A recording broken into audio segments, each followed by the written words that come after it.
John Milner in Portland, Oregon, interviewing Arlien Johnson on the 30th of July, 1977. Tell me what it is you want to talk about. Arlien, you came to the University of Southern California in 1939, and you were a woman, and you were given the position of being a reorganized school. I'm interested in knowing what it was like to be a woman with that kind of responsibility in an organization such as the university, which was essentially a male bureaucracy. Well, I suppose because I had had experience at the University of Washington as a director of the school, I was not fearful of asserting my ideas, but I did have some amusing experiences. At the University of Washington, Dr. Jesse Steiner had been a strong supporter. He was the head of the sociology department. I'd known him for many years, and he had great confidence in me. He was a leader also in the early days of social work. So when I came to the University of Southern California, I had certain assurances of support from Dean Robenheimer, because I refused to accept the position when it was first offered by Dr. von Kleinsmith, on the grounds that I understood the School of Social Work had no budget, but was dependent upon the largesse of Chancellor von Kleinschmidt, who made the decisions as to what funds should be allocated. But so that I knew when I came to the university, I had the support of Dean Robenheimer. I had met him at a conference in Cleveland of the American Association of Schools of Social Work. And he had attended that session and had heard me give a paper. And Marion Hathaway, who was then the secretary of the Association of Schools, had mentioned me to him and recommended me apparently highly, so that we, from the very beginning, had very good understanding and en rapport. I believe also he had found it difficult to find the person they were looking for, so he was anxious for me to come. And when Dr. von Kleinsmith accepted my refusal to come to SC, Dr. Robenheimer immediately telephoned me and said, no, I must come to Los Angeles before I decided I didn't want to take the position. Once I came to Los Angeles, it was in the spring, I remember, and Robinson's downtown then used to have the most beautiful flower arrangements in the windows, and the agencies were very anxious to have some leadership from the university in social work education, so they had rallied round and had a committee that was taking me around to see various places, and I remember driving past these beautiful flowers. But the thing in Los Angeles that intrigued me so much was the eagerness of the agencies for some leadership from the university. I remember going to the probation department and talking to Carl Holton. I remember also being taken to the Welfare Planning Council and talking to Mary Stanton. In fact, she was one of the hostesses that drove me around. And the other agencies were so eager for something that being a kind of a starter, person who loved the beginnings of things, I couldn't resist then when an offer finally came. You didn't feel it made a difference that you were a woman? Well, now on the campus. Now that was an interesting tale also. Yes. On the campus, I had some very funny times. One was that the person who was, what was he? I think he was head of admissions, was challenging me at every point because we were trying to raise requirements for admission. When I came to SC, there was no selective admission of students to the School of Social Work, but those who came were accepted. So we set up, of course, a program of application admission. Well, this man, whose name, unfortunately, I don't remember, we later became fast friends, but he challenged me at every point, and I just stood up to him and made him understand that I was not one to be pushed around, and so eventually he did accept that, and as I say, we became good friends. Another interesting occasion was when, as a member of the graduate council, all the deans were members of the graduate council, the head of the graduate council attempted to prevent the schools that did not offer Master of Arts degrees, but only professional degrees, I believe it was libraries, law, and social work, from being a part of the graduate council. And that upset me terrifically. I remember that the dean of the law school and the library of science school were not present at this meeting. So I instantly got in touch with them. I also went to Dr. Robenheimer and said that this absolutely couldn't be, that all of the deans should be on an equal footing with the professional schools, that we had interest in the liberal arts also. Well, anyway, it was reversed, and our membership was retained in the graduate council. But the interesting and funny part was that the man who was dean of the graduate school at that time, quite an eminent scientist, invited me to his office for tea the next week. Do you remember his name? Duell. And Duell, I believe, Dean Duell. And he apologized in a way and said that there was nothing personal in this at all. And I assured him I knew that was true. And we had a long talk, and we became good friends, too. So I think I never did have much fear of men. I think it was because my mother was a widow in the years that I was growing up until I was about 14 when she remarried. My father died when I was 2. And so I was surprised when I went to college and learned that women weren't equal to men always, that a man was supposed to be dominant. So I think I grew up feeling my equality. Yes. And I was never very intimidated. And then I had such very good friendships with men, like Dr. Steiner and Dr. Robenheimer, where we talked on an equal basis. So I didn't feel on the campus any prejudice. In fact, I did feel that the School of Social Work, in setting up standards that hadn't existed before for the School of Social Work, was making a contribution to education on the campus. And in fact, we did. I was very pleased to see in this Avis of the Pacific report recently, where the university is trying to upgrade its general reputation, that the statement was made that social work, pharmacy, and music already had national ranking long before the rest of the university. Yes. So we did make a contribution to the campus. And I must say I had wonderful support from people in sociology. Dr. Bogardus and I became fast friends, although it was very difficult for him to give up the School of Social Work at the time it happened. Also, I think the fact that we had to separate the faculty, the sociology faculty, from the teaching faculty of the School of Social Work when I came to the campus was a painful thing for many of them. We worked it out harmoniously, and we made compromises. We took some of the, Dr. Mangold stayed on the faculty of the School of Social Work until his retirement, and Dr. Young taught part-time with us and part-time with sociology. Were they capable teachers?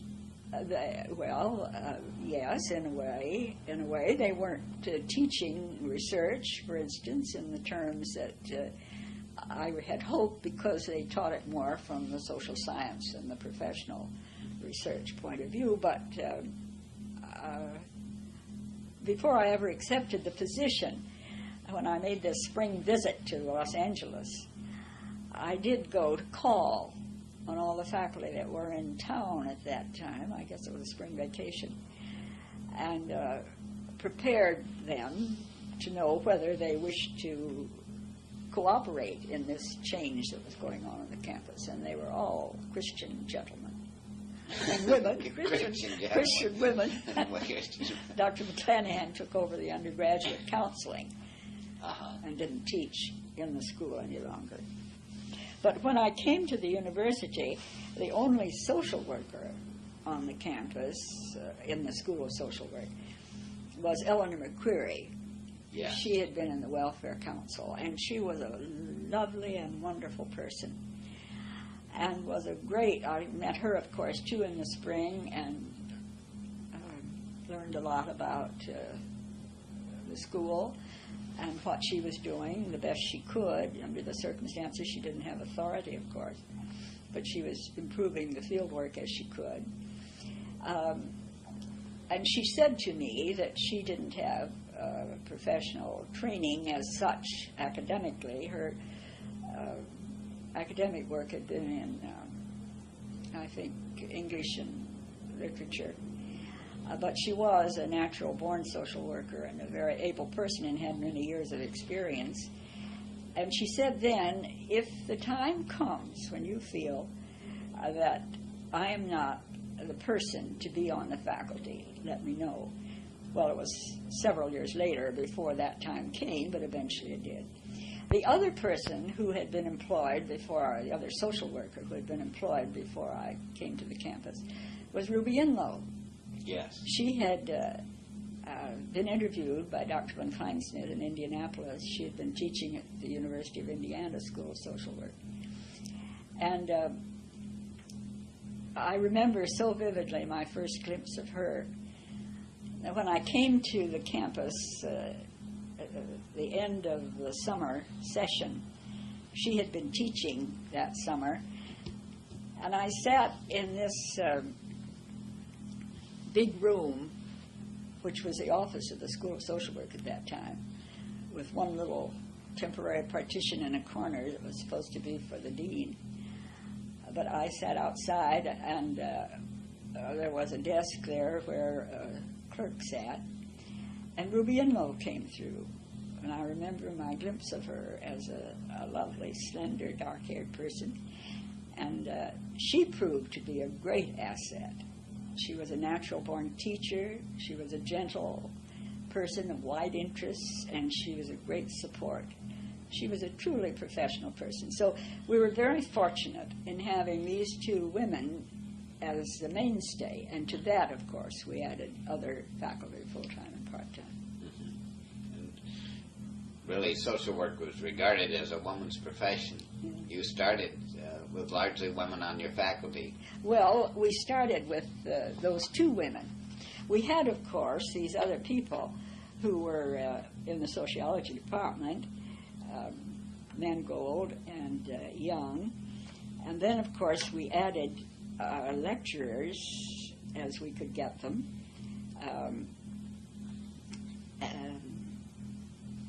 For instance, we had Reginald Smart as a lecturer, Dr. Reginald Smart as a lecturer in medical information, and Dr. Forrest Anderson as a lecturer in social psychiatry.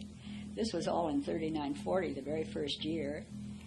And Harry Henderson, who was connected with the Welfare Planning Council, was a lecturer in public relations. So we did bring in other people as we could. I think our first full-time appointment of a man may have been Norris Class. I had been looking for someone in child welfare who had both academic interests and practical experience. It seemed to me we must have someone with practical experience. And I heard of this man who was on the faculty in Oregon of, I think it was an extension program. He was teaching, but he had been head of the child welfare department in Oregon, I believe. So when I came home to Portland, where my family lived, I interviewed him. And I must say he took over the interview and interviewed me. If you know Norris, you know how he is. Very aggressive. He's never gotten over that. No, he was very insecure, but very aggressive. So I had a respect for him. I thought that he showed promise as a teacher. I think a teacher has to have intellectual interests as well as practical experience. So later we invited him through the university to join the faculty. And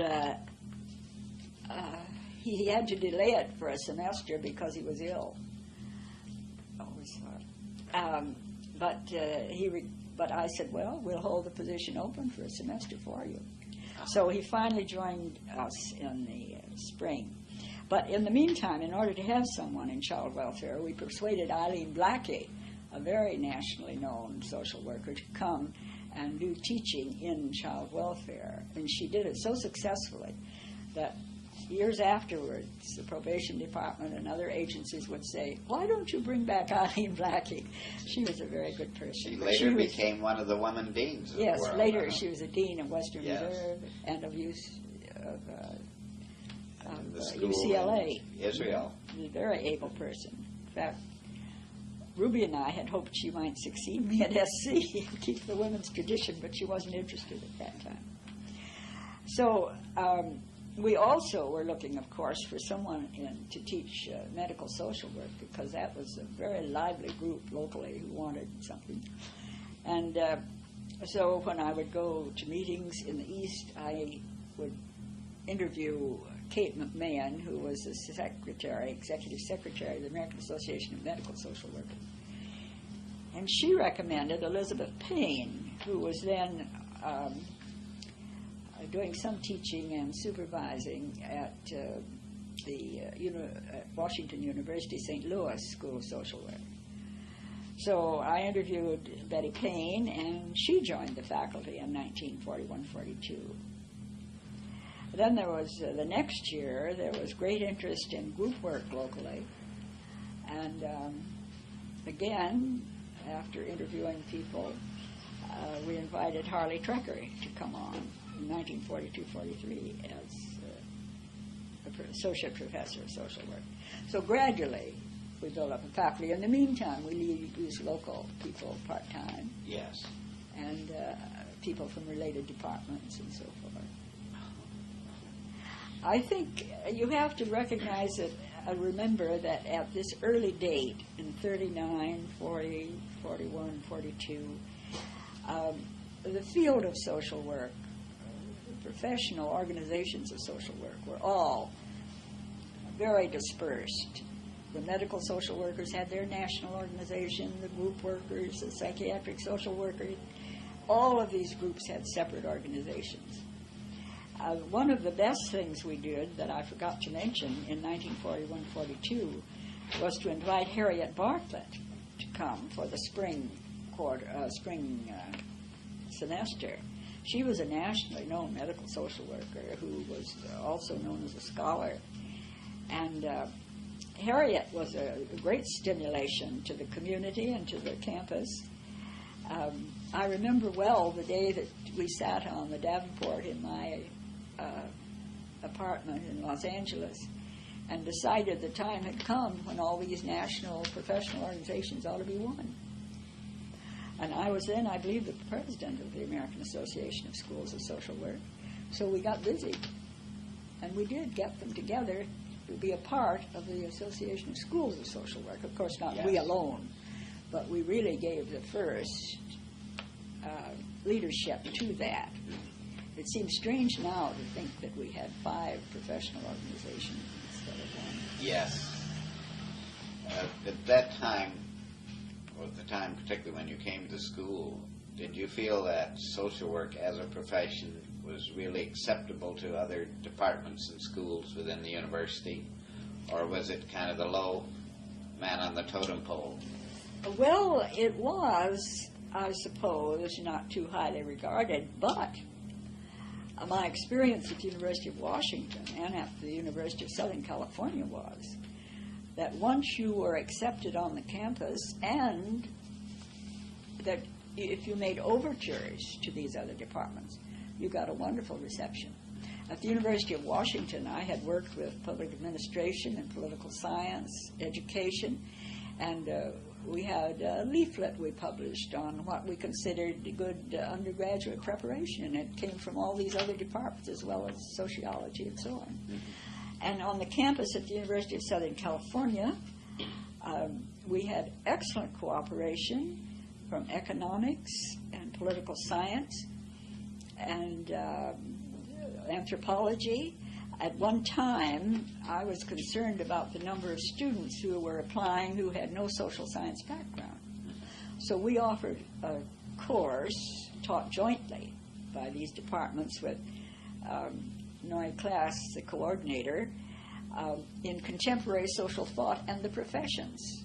And library science joined, we admitted also other divisions like library science. And that we had for several years, which was a course to try to, we made out the outline, to focus on those problems in economics, political science, and so on, that the social worker would particularly need to know about. Yes. So I didn't find, and I think that then, gradually, we really got respect. As our school proved itself, we got respect from other divisions, but you have to earn it. Yes. And the general public, the other social sciences, are often just like the general public. They don't know anything about social work and social welfare. Yes. But we had a wonderful cooperation from individuals. So I think for a while in teaching at the university and talking to other faculty members, so often the inference in what they said is that social work is something temporary. When the economy of our country is stabilized again, you won't be needed, will you? Yeah. That if you do good work, you'll close your school. That's right. In essence. Of course, that shows a lack of understanding of human nature and of society and its functioning. And I think it's been reflected in the budgeting of the school social work at USC. Oh, has it? That I think until recent years, we really never got our share of the money. Well, I know, but I must say that, I mentioned earlier my reluctance to try to run a school without a budget. But I must say that Dr. von Kleinsmith was very generous when I took a specific request to him, and that we had a small budget. It's true, but so did the rest of the university, for that matter. None of them were very well-to-do, and salaries, of course, were so much lower. Can you remember your beginning salary as dean in 1939? I'd have to look it up, but I don't think it was much over $3,500. $3,500. And it went up to $5,000, I remember, and that seems so much. And I just forgot about increases in salary. We were doing making such a fantastic effort, and we were growing and so on. And I was surprised many years later when I looked back and saw how long I earned only $5,000. But you ask about this bias against women. Well, I think that my salary as dean kept up with the average dean salary, not with the highest. Yeah. Although I was a little surprised when my successor was appointed, and he was offered $1,000 more than I had been earning. Well, maybe that was all right, but I don't know whether it was because I was a woman. I don't know that was the reason. It might have had something to do with it. Yes, and he had never had dean's experience, had he? No. He'd been on the faculty of the school, but he'd never been a director. Yes.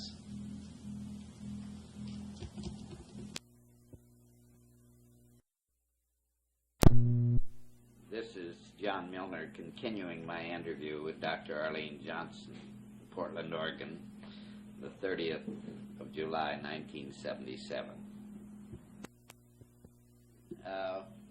Shortly after you came to the school, World War II was in its beginnings, and I wonder what the effect of the war was on the development of the school. It did affect the attendance, of course, because the demands of the wartime were so great for personnel overseas and at home that people were not stopping to go to school as much as they had previously.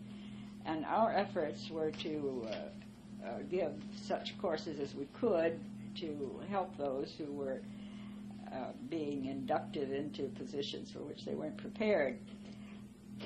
Up to this point, the school had, as I've described, been trying to add faculty and build up a permanent program as rapidly as possible.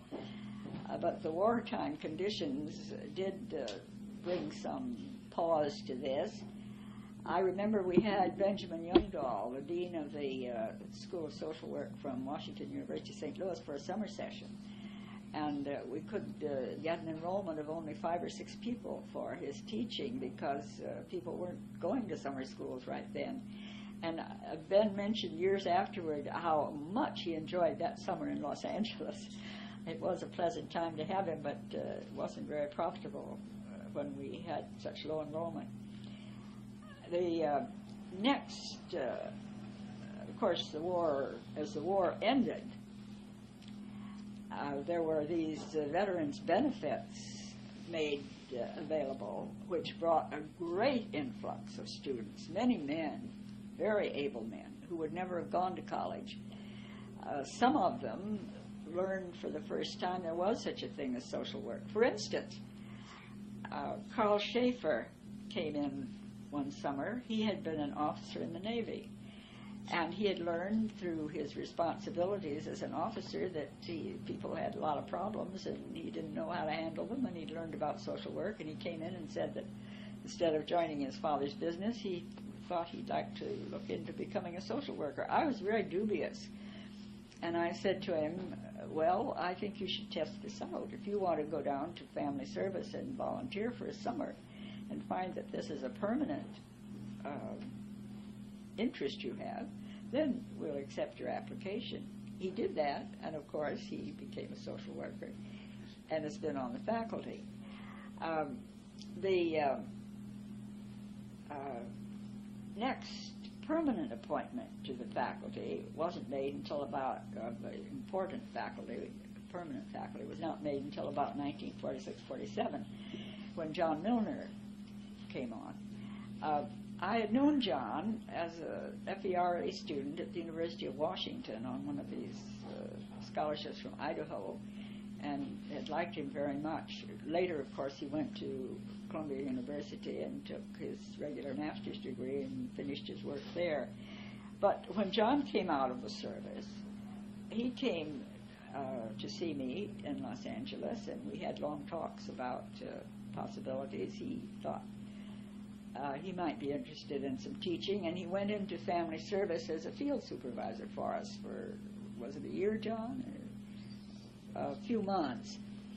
And then we saw his promise, and he came on the faculty as a full-time instructor.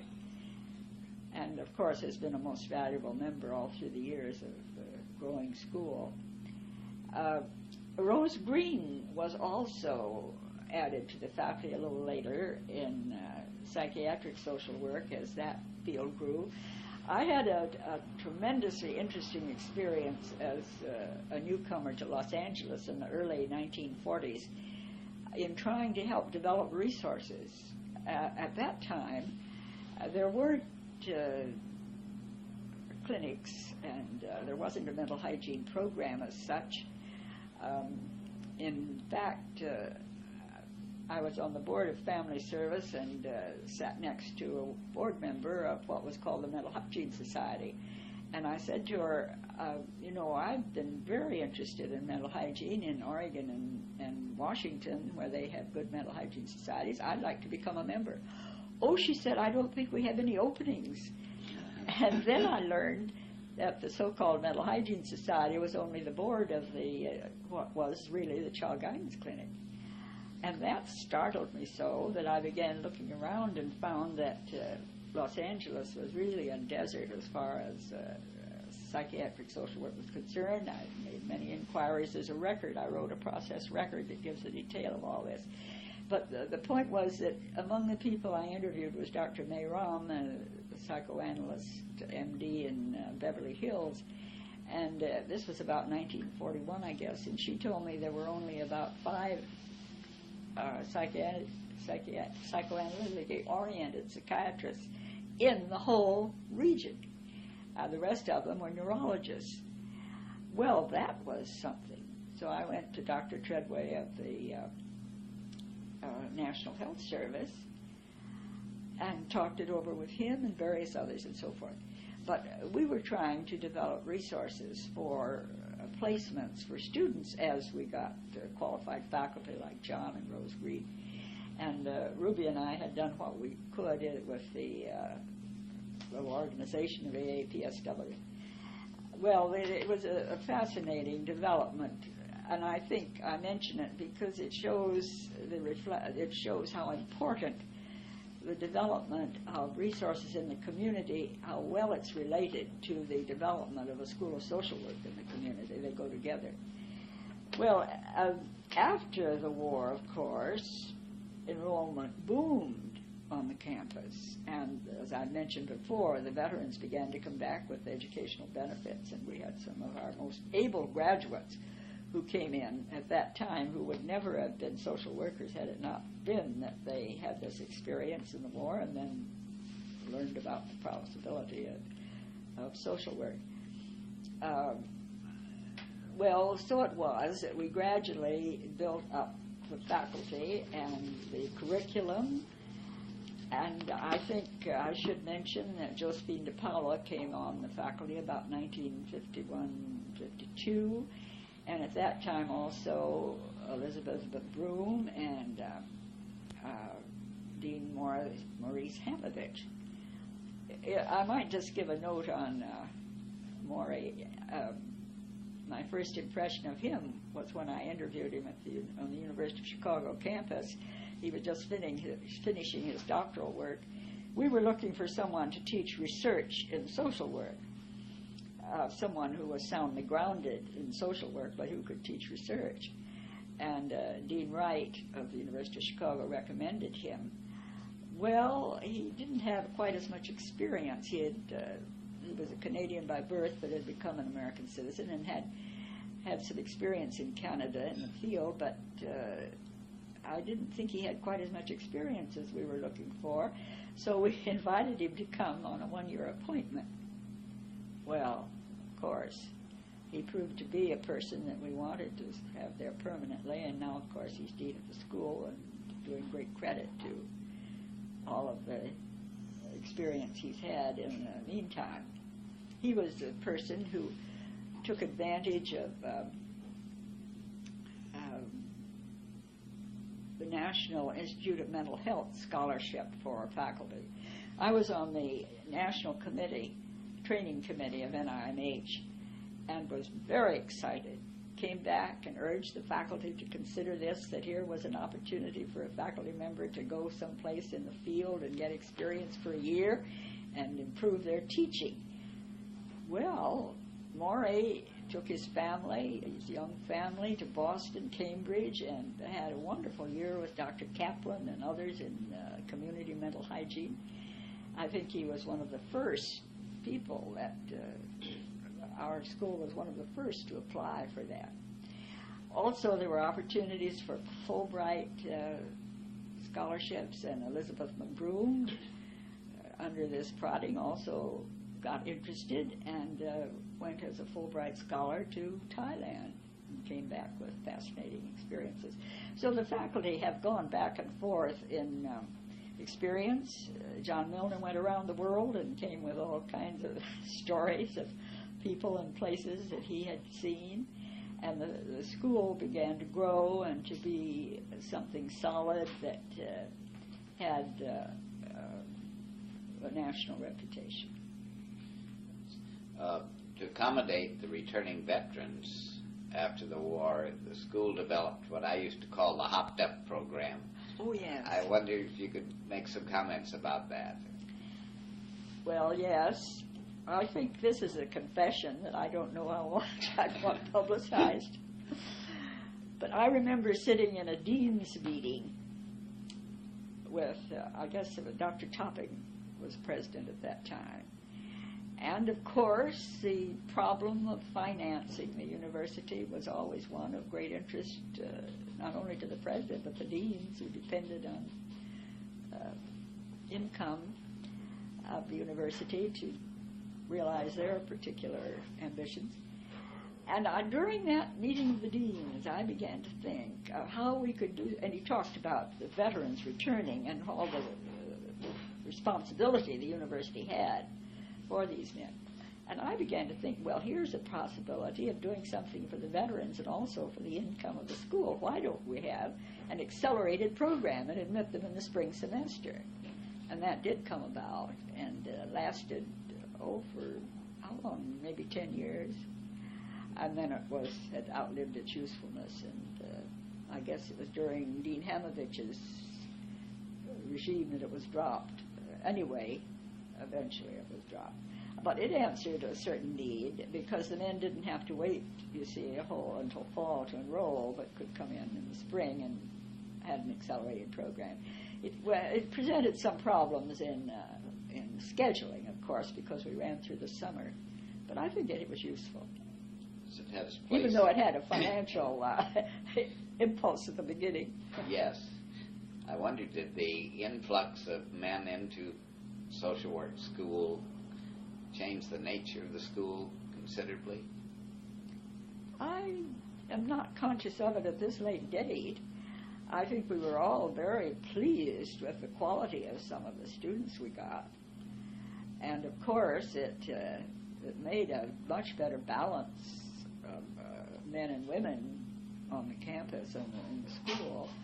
I'm not aware that it affected the curriculum particularly. Well, in some ways it may have, because some of the men were definitely interested in administration, community planning, community organization, much more than in the direct service, although we insisted that they have some field work in direct service, and I still think that's very sound educationally. I remember, for instance, Charles Devine, who was a mature person when he came to school. I think he'd had some experience in YMCA work, but he came to school knowing that he wanted to go into community planning and fundraising. And he's had a very successful career in that area, both in Portland and Seattle and in California. Others have done that also. I think Homer Dietrich, for instance, is another one of the men who came in. They were mature people, you see, and they had some objectives when they came, and he was very interested in administration. And he was for many years the executive director of the San Diego County Welfare Department. So in that way, I would say that the men added another dimension, perhaps, to the school because they made us give more attention to some of these areas like administration and planning. Yes, it seemed to me like the campus was such a pretensive, puritanical place when I first came to the campus. I remember how upset Madge Cotton, the secretary, got when I wanted to smoke in the office, and there was no smoking in the buildings at SC. The language changed considerably on the campus with the veterans coming in. But I remember even then you had some complaints about Dr. Futterman, who was teaching, telling dirty jokes in class. And in retrospect, this is amusing because the campus is such an open place at this time. Yeah. Well, I think that the puritanical nature of the campus was directly related to Dr. von Kleinsmith. He was really a czar and Victorian father. Yes, and it was. I've often, as I read the Trojan of today, commented how that would horrify Dr. von Kleinsmith, the advertisements from beer and some of the gay organizations and so forth. But he lived in a different time. Of course, the tradition on the campus also was one of having been founded by, I think, a Jew, a Methodist, and some other religious person. And the sociology department was headed by Dr. Bogardus, who had ministerial training to start with, as so many sociologists of that early day did have. So there was a great deal of feeling about the proper conduct. This matter of smoking, though, John, in the office was really pretty important. If you remember the kind of offices we had on the third floor that were blocked out of the hall, the third floor hall. And actually, if you got trapped in there, it'd be pretty difficult, to get out, because our petitions were cardboard. Other petitions were cardboard. They didn't go all to the ceiling and so on. So not smoking in the office had some basis in but that was a university safety. Rule, smoking in no building.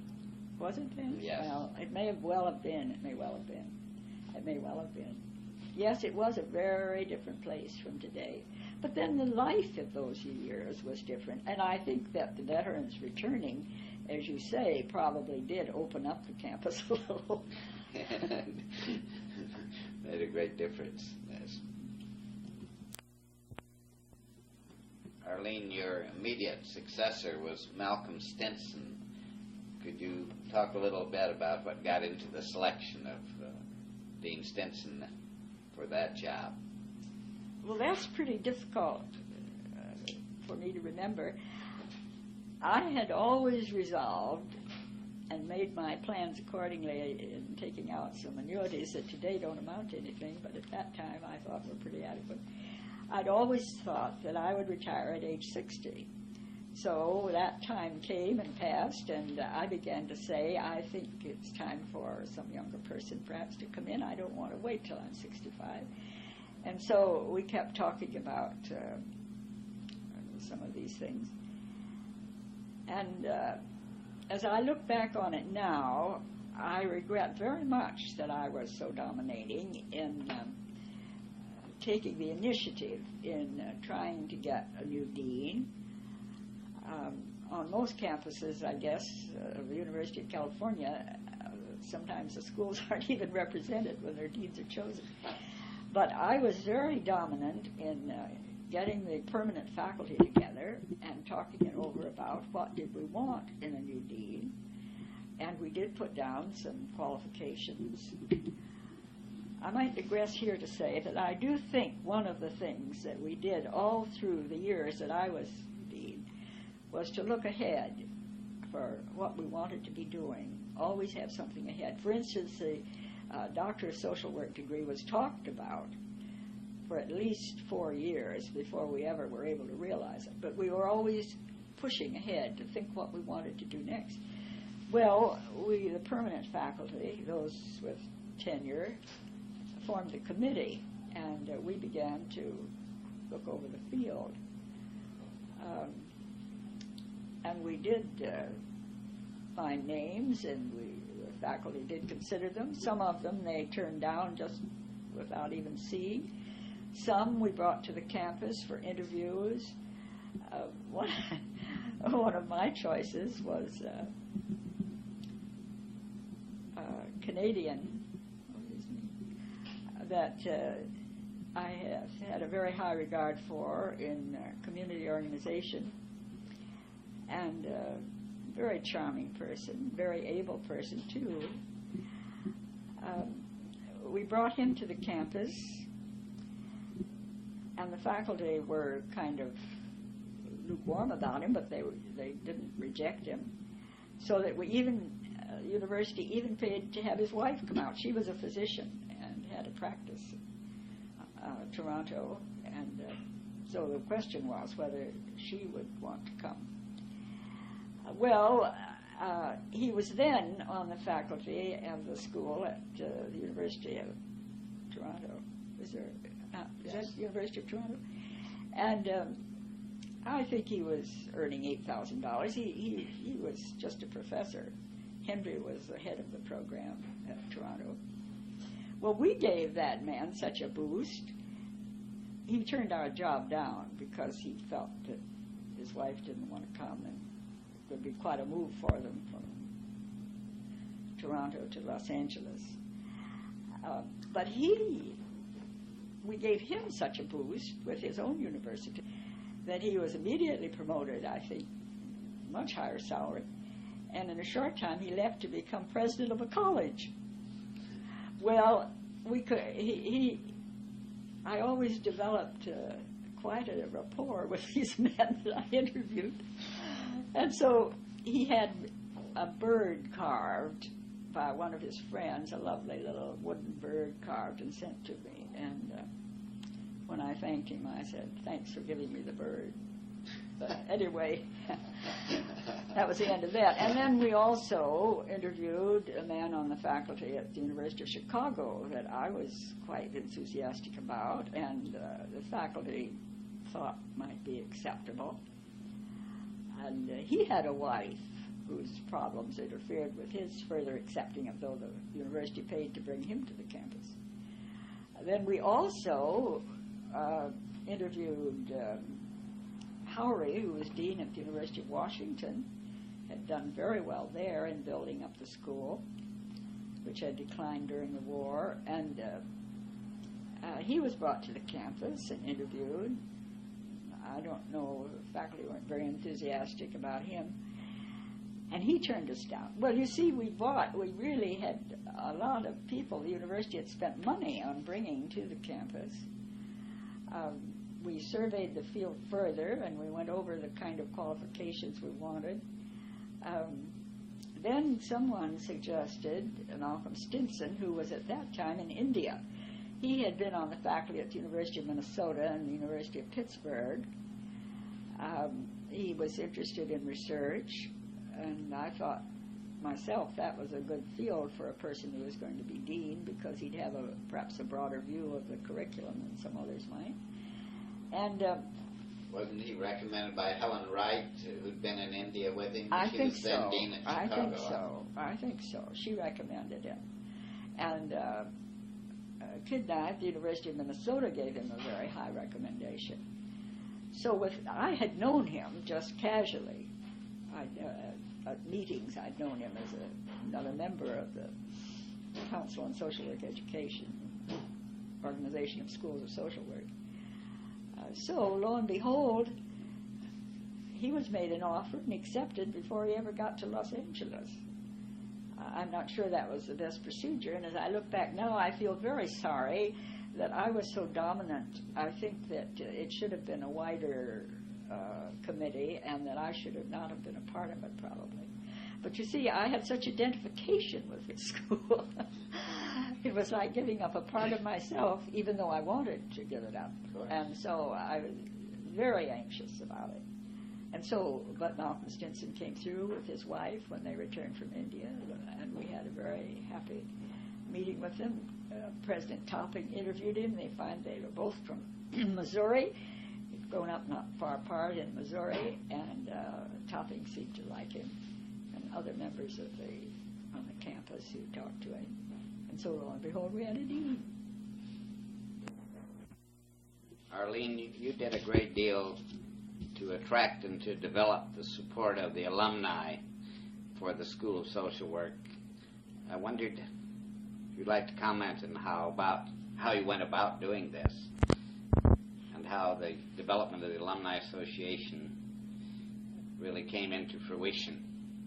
Well, I can't claim credit for the Alumni Association's foundation and for its vigor. When I came to the university, one of the very hopeful things I found was a well-developed alumni association that Dr. Bogardus had furthered. And Helen Dean, who was then a research person in the Planning Council, was the president. I remember she immediately asked for an appointment with me, and we went over to Carl's for lunch and sat for a long, long time talking about the school and its future. I think I mentioned earlier, or maybe not in this connection, but in a paper I wrote, that Helen and a committee, before I ever arrived, had made a study of positions in California in social work, the number and kind. they had been pressuring the university for some time to do something to make the school a little more of a professional school. So that when I arrived, there was a strong support from the Alumni Association for developing a good school. And I must say that it had great influence and great helpfulness for us. The loan fund, for instance, came into being one evening when we sat around the big table in that funny little office I had in the big room. We didn't yet have good quarters, but I had met with the board, as I did always, to talk about the school and its problems and its needs. And I said there was great need for a loan fund. And one of the older members, I wish I could remember her name, on the board said, well, there's no time like the present to start a fund, whereupon she drew out $5 and put it on the table. Well, that was the beginning of our loan fund. From then on, we had a committee that raised money every year and made contributions. Finally did develop a little loan fund. But more than that, great need for a loan fund. And one of the older members, I wish I could remember her name, on the board said, well, there's no time like the present to start a fund, whereupon she drew out $5 and put it on the table. Well, that was the beginning of our loan fund. From then on, we had a committee that raised money every year and made contributions and so on, so that we finally did develop a little loan fund. But more than that, the alumni were a channel to the community, a channel in interpretation of what we were trying to do, because I did try to keep the group informed. They were, and one of the ways that we developed this close relationship with the alumni was to plan with this steering committee to have an annual alumni conference. The first one was held at the home of a member on the hills above Malibu Beach, a lovely spot where we brought picnic lunches. And, of course, there weren't so many people then who came, and we had a day's event. My thought was that these annual conferences, I got the idea really from the New York School bulletin. Since I was an alumna of the school, I used to get their bulletins, and they had this annual alumni conference, which seemed to me such an excellent idea. So my idea was that the alumni would give papers and present some of the current practice about which they felt the school had not perhaps given adequate foundation, and also their reflections on what they were doing. Well, the first year, nobody would take any responsibility for the discussion, and so the dean had to do all of the leading of the discussion. But that soon changed, and pretty soon we had people preparing reports and giving results of committee deliberations, and we had a going concern. I enjoyed very much my contact with the alumni, so that I tried never to miss a monthly meeting. For my own sake, as well as for theirs, in making them feel that we did value their help. I remember so well one year when work with groups in mental hospitals was just beginning. And one of the girls came in who was with the VA in Westwood and presented quite a picture of how she was unprepared, and she thought that there should be some help with that. Well, we immediately picked up on that and worked on it. So, and there would be other instances in which the people from the field were able to point out to us some of the new developments about which perhaps we'd been slow to react. So the alumni, I think you will find in any paper I give, is always mentioned as one of the strengths of a school. So I would want to send my warmest greetings to the present group, even though they don't know me and I don't know them personally, to say that the function they perform is much more than just attending meetings and paying dues and so forth, but that they are a very vital part of the success of the school. I think I've said elsewhere that the school is as strong as the alumni, and the alumni are as strong as the school. It's an interacting relationship. Very good. Do you have any comments you'd like to make about the direction you would like to see the school go in the future? Oh, John, that's much to ask of someone who's not currently in practice. I think as I read back some of my early papers that they were pretty sound in stressing the importance of a generic base and stressing the importance of attention to newly developing fields, but not going to the extent of proliferating the curriculum with courses on every new group that appears on the horizon, but in trying to incorporate into the curriculum the needs of perhaps groups that make themselves felt, and also to deepen the scientific base of social work. Thank you, Arlien Johnson. Importance for the ongoing practitioner